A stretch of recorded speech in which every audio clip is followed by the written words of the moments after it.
Mr. Gregory. How are you? I'm doing fine, and how are you today? Good. Can you please tell me a little bit about yourself? Yes, my name is Oliver D. Gregory, and I'm originally from West Mifflin, Pennsylvania.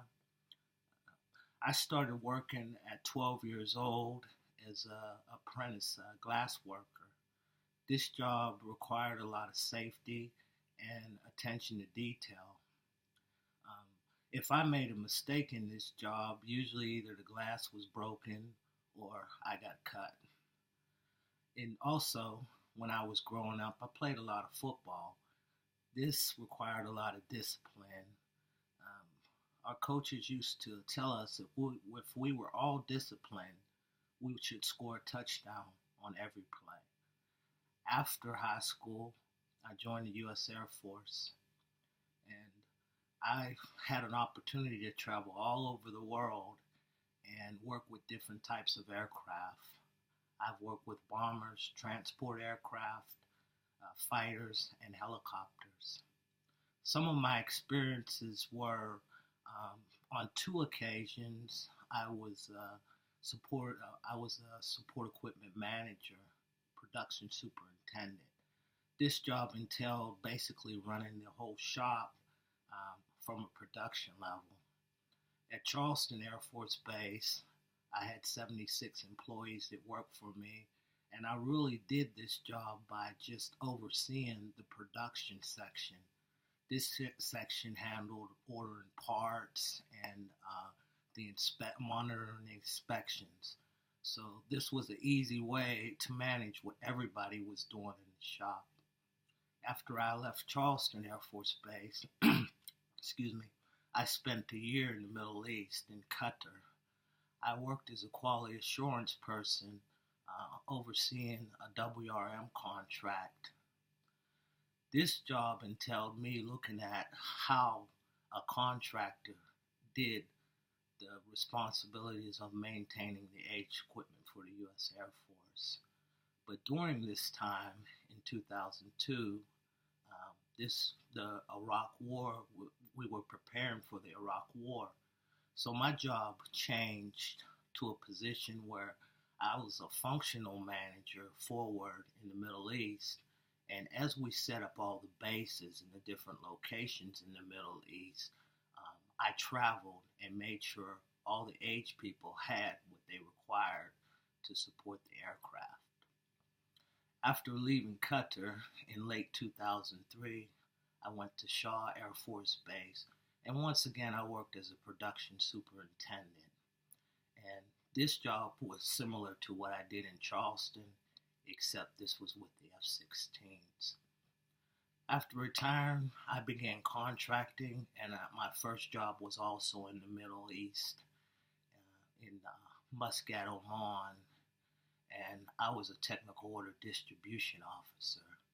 In this job, I really just had to maintain approximately 15,000 TOs for the WRM contract there. But the last 10 years, I've been focusing and just working really on F-16 projects.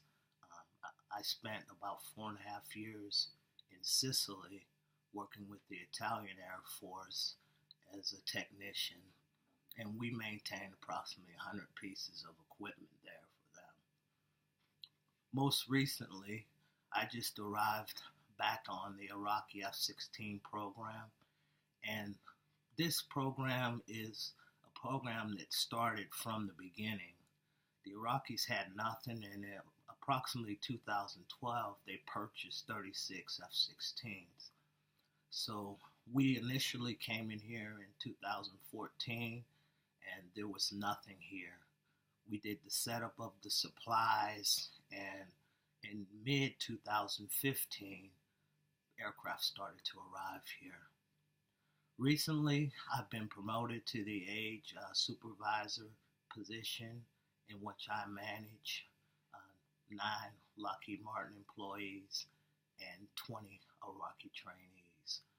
This program is leaning towards more of a training contract than it. The support part of it is is a small portion. Right now, we are faced with the challenge of trying to train um, the young Iraqis who don't have any experience with working on support equipment.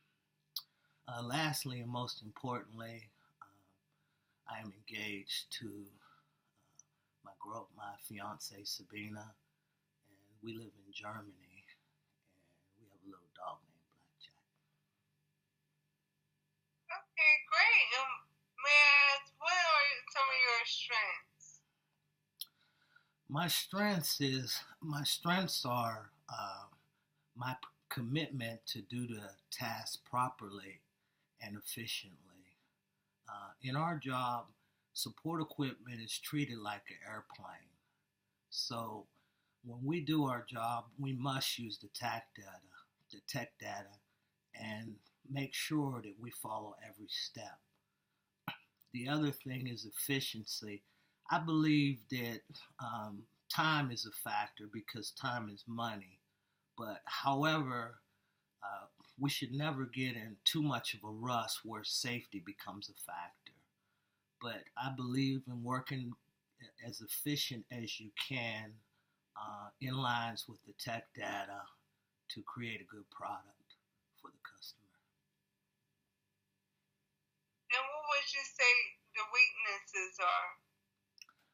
My main weakness is probably that I'm very soft spoken and I'm not really a great person in front of large groups. Um, as far as my soft voice, what I try to do is really create a situation where when I'm in a leadership role, I uh, take smaller groups and try to work within the group. I feel like this is much more personal for all the members of the team, and also it creates an environment where ideas can flow back and forth. So this small group concept creates two-way communication between the group members and myself. Uh, Also, to try to improve upon this weakness, I am taking a writing class at Embry-Riddle, and I plan on when I get in a place where I can join a group, possibly like Toastmasters, that will increase my ability to speak in front of large groups. That sounds great, and I think that's a great idea. But why was there a gap in your employment between 2013 and 2015? During this time, I was working in Italy, and this F-16 contract with the Italian Air Force, or the Italian government, I should say, ended.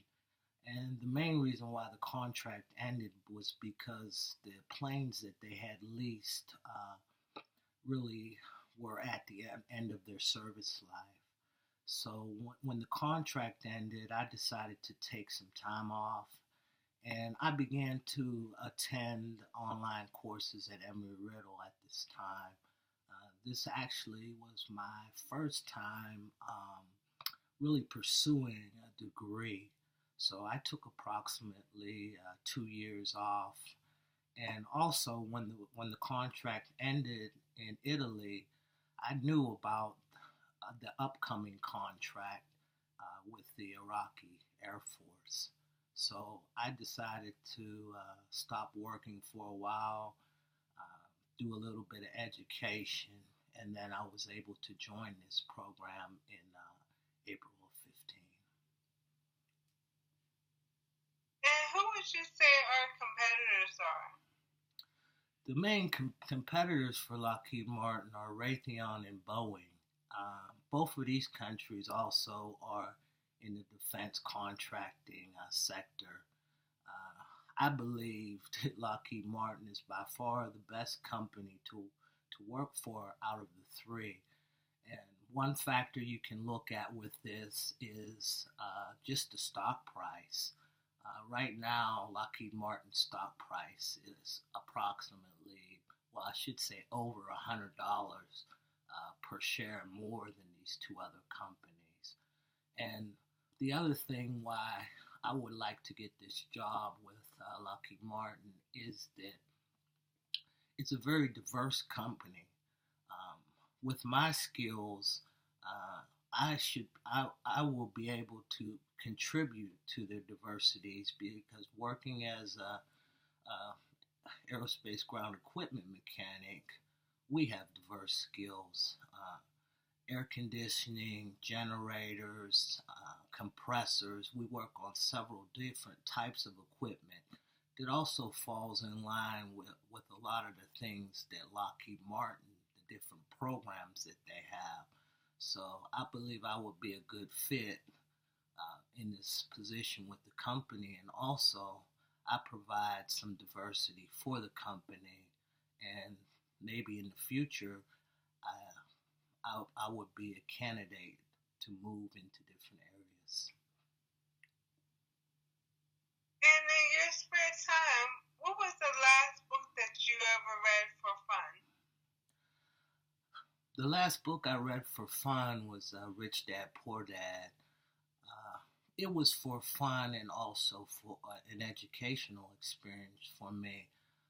Growing up, I hadn't taken a lot of time to increase my awareness, educational awareness with finances. And this book really created some other thoughts for me in trying to take the money that I do make and turn it into a possibility of making money for me.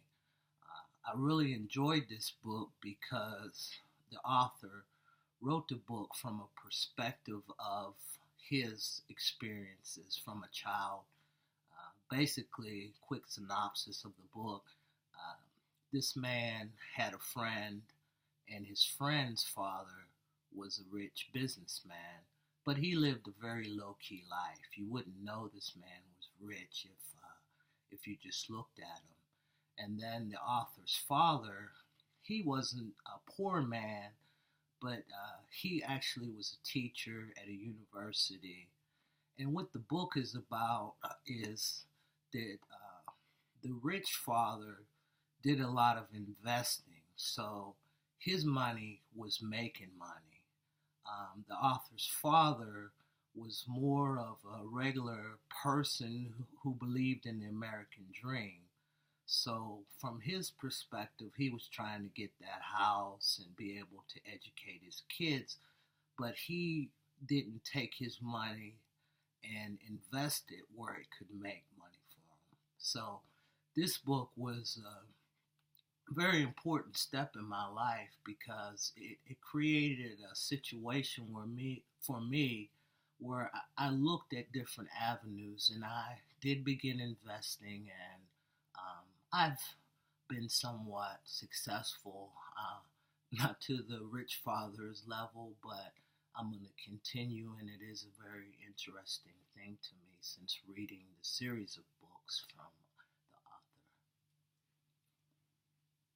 Well, I appreciate your time and you coming in to talk with me, and I hope you have a good day. Okay, thank you for the opportunity here today, and you have a good